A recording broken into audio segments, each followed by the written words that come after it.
आज हम पढ़ेंगे solid principle. Solid principle system design में पढ़ने वाला सबसे पहला टॉपिक रहता है, बिकॉज यही हमारा डिसाइड करता है बेसिकली। इसी से हमें पता चलता है कि how to write a code, how to write एक कोड कैसे दिखना चाहिए। अब कोड तो कोई भी लिख सकता है, मतलब बेसिकली अगर आपने कुछ 1-2 साल प्रोग्रामिंग की है तो you know how to code, you know how to code, you know how to code. But how to write a maintainable code, readable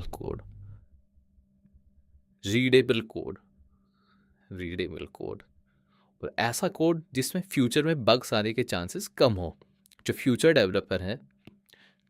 developer है वो भी उसको आगे इजीली एक्सटेंड कर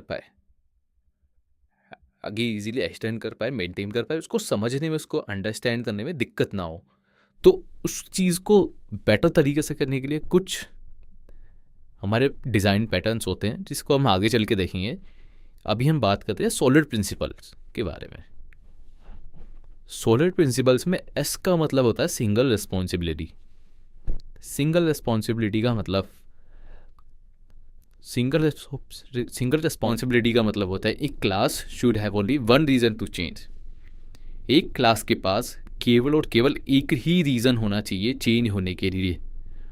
मतलब क्या है इसका मतलब जानने से पहले हम समझते हैं गॉड ऑब्जेक्ट ये क्या होता है। बेसिकली ऐसी क्लास एक class which has too many responsibilities. एक क्लास जिसके पास बहुत सारी रिस्पॉन्सिबिलिटी है, उस क्लास से एक क्लास जिसके पास बहुत सारे रिस्पॉन्सिबिलिटीज़ हैं, उस क्लास से इंस्टेंशिएट होने वाले ऑब्जेक्ट को हम गॉड ऑब्जेक्ट कहते हैं। गॉड ऑब्जेक्ट ऐसी क्लास जिसके पास बहुत सारी रिस्पॉन्सिबिलिटीज़ हैं, उस क्लास से इंस्टेंशिएट होने वाले ऑब्जेक्ट को हम गॉड ऑब्जेक्ट कहते हैं। God object. अब टू मैनी रिस्पॉन्सिबिलिटीज़ का मतलब क्या है? टू मैनी रिस्पॉन्सिबिलिटीज़ का मतलब समझते हैं। सपोज कीजिए कि आप एक एप्लीकेशन बना रहे हैं, you are making an application. अब उस एप्लीकेशन में आपको यूज़र को मैनेज करना है। अब यूज़र को मैनेज करने के अंदर काफ़ी सारी चीज़ें आ जाती हैं, जैसे आपको यूज़र को रजिस्टर कराओगे, यूज़र की इवेंट्स लॉग करोगे, और काफ़ी सारी चीज़ें उसमें आ जाती हैं। सबसे पहले अभी हम रजिस्टर्ड यूज़र की बारे में बात करते हैं कि आप एक यूज़र मैनेजर क्लास है, उसमें आपका बेसिकली फंक्शन है रजिस्टर यूज़र।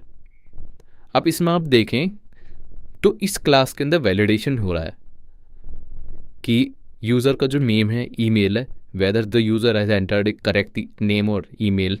हो सकता है ना कि उसने कुछ गलत नाम, कुछ गलत ईमेल भेज दिया हो, ईमेल कुछ ऐसा भेज दिया जो कभी एग्जिस्ट ही नहीं करता, लाइक उसने @ करके कुछ डाले ही नहीं, तो एक इनवैलिड ईमेल होगा। तो जिसमें यहाँ पे एक एक्सेप्शन थ्रो कर रहा है, जो कि सही चीज़ है। अब इसी क्लास के अंदर एक डेटाबेस लॉजिक भी है। डेटाबेस लॉजिक का मतलब है कि यहाँ पर ये डेटाबेस में राइट करेगा, क्या राइट करेगा? यूज़र की एंट्री राइट करेगा। बेसिकली यूज़र की एक एंट्री डेटाबेस में बना रहा है।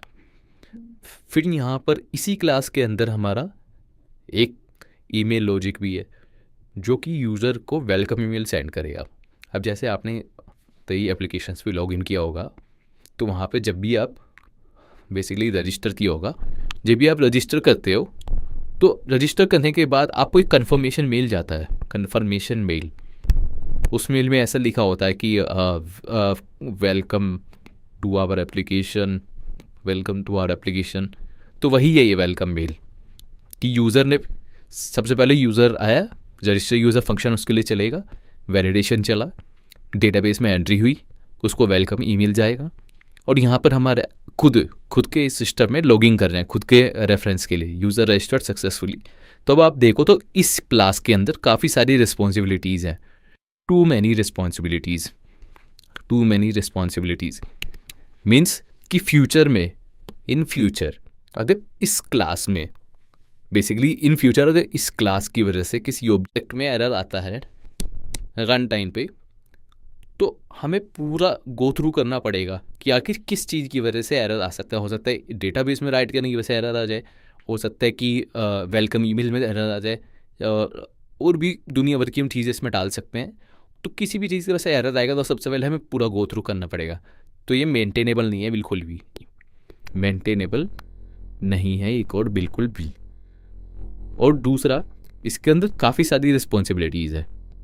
बेसिकली रिस्पॉन्सिबिलिटीज़ की हम बात कर रहे हैं। दूसरा ये है कि इसको चेंज करने के काफ़ी सारे रीज़न्स हैं। जैसे यहाँ पे डेटाबेस में सेव कर रहा है तो हमारा पहला रीज़न हो गया इसको फ्यूचर में चेंज करने का, क्योंकि हो सकता है कि इन फ्यूचर आपका भी माइस्कल में डेटाबेस है, इन फ्यूचर ये मोंगोडीबी में अगर चेंज हो जाता है तो आपको ये पूरा लॉजिक चेंज हो जाएगा। बेसिकली आपके सिंटेक्स चेंज हो जाएंगे।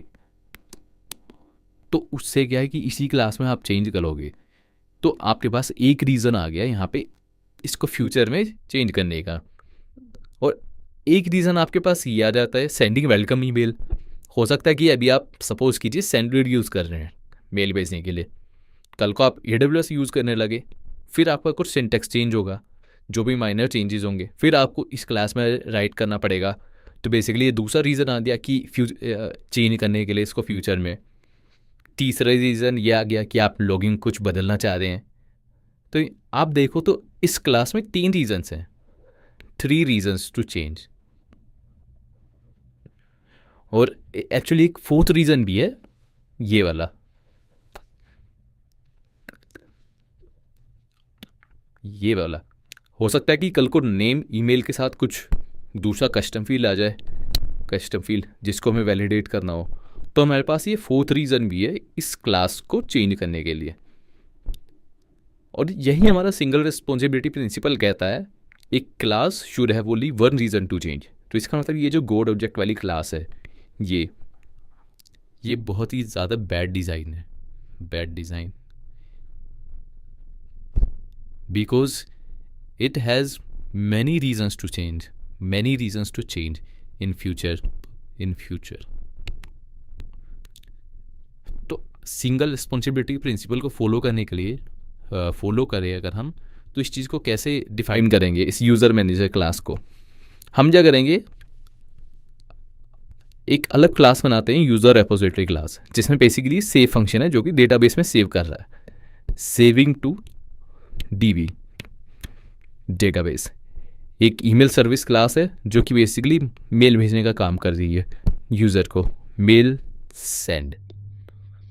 एक हमारे पास लॉगर सर्विस क्लास है जो बेसिकली लॉगिंग का काम कर रही है। फिर हमारे पास मेन यूज़र सर्विस क्लास आती है।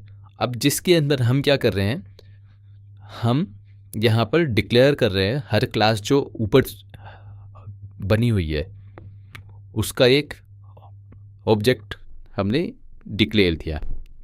उसके बाद एक ये कंस्ट्रक्टर है जो कि बेसिकली इसमें वैल्यू पास करेगा। फिर एक फंक्शन बनाओ वॉइड रजिस्टर यूज़र। अब देखिए आप इस फंक्शन में इस ऑब्जेक्ट की मदद से सेव करा रहे हैं, ईमेल सर्विस ऑब्जेक्ट की मदद से ईमेल भेजें उसको, वेलकम ईमेल, एंड लॉगर की मदद से हम लॉग करा रहे हैं। तो आप यहाँ पे देखें तो इसमें आपके पास अगर कल को डेटाबेस चेंज हो जाता है, DB में कुछ चेंज हो जाता है, डेटाबेस चेंज, तो आपको इस क्लास में चेंज करने की कोई नीड नहीं है। No need to change, no need to change. पूरा लॉजिक आपका इस वाली क्लास में चेंज होगा, पूरा लॉजिक, और आपका इस पर कोई इम्पैक्ट नहीं पड़ेगा। वही सेम टू सेम अगर आपका जो है मेल भेजते वक्त कुछ चेंज करना है आपको, तो वो आपका इस क्लास पे चेंज होगा, ईमेल सर्विस क्लास में। यहाँ पे आपका नो इम्पैक्ट, कोई इम्पैक्ट नहीं है। सिमिलरली लॉगर क्लास के लिए तब आप इसको देखो तो यहाँ पर आपके 0 रीजन्स टू चेंज है। 0 रीजन्स टू चेंज एक्चुअली 0 नहीं है, 1 रीज़न कहेंगे हम। 1 रीज़न इसलिए क्योंकि कल को हो सकता है कि इसमें खुद का दूसरा कुछ फंक्शन ऐड हो जाए, ये न्यू फंक्शन ऐड, इससे रिलेटेड नहीं, खुद का कुछ नया फंक्शन ऐड हो जाए। तो यहाँ पे हमारा इसका 1 रीज़न टू चेंज है, 1 रीज़न टू चेंज। वही इस क्लास की अगर बात करें तो इधर भी वन रीज़न टू चेंज है कि ये चेंज होगा तो खुद के लिए चेंज होगा, यहाँ भी वन रीज़न टू चेंज, यहाँ भी वन रीज़न टू चेंज। तो यहाँ पर हमारी ये सारी की सारी क्लासेस, जितनी भी ये क्लासेस हैं, ये सब की सब सिंगल रिस्पॉन्सिबिलिटी प्रिंसिपल को फॉलो करती हैं। मीन्स एक class should have one reason to change. अब इससे फ्यूचर में फ्यूचर डेवलपर्स को कोड एक्सटेंड करना बहुत इजी हो गया, बग्स आने के चांसेस कम हो गए एंड कोड नया मेंटेनेबल हो गया। कोड इज नाउ मेंटेनेबल, उसको मेंटेन करना इजी है। कोई चेंज होगा तो बेसिकली उसका इम्पैक्ट ज़्यादा जगह नहीं पड़ेगा। एक कोई पर्टिकुलर ऑब्जेक्ट में एरर आता है, पर्टिकुलर ऑब्जेक्ट में एरर आने की वजह से आपकी ज़्यादातर सर्विस, मोस्टली सर्विस इंडिपेंडेंट रहेंगी उससे, इंडिपेंडेंट। ओके, तो सॉलिड प्रिंसिपल में इतना ही था, सिंगल रिस्पॉन्सिबिलिटी प्रिंसिपल में इतना ही था। अब नेक्स्ट हम इसको डिस्कस करेंगे अगली वीडियो में, open close principle, open for extend, close for modification.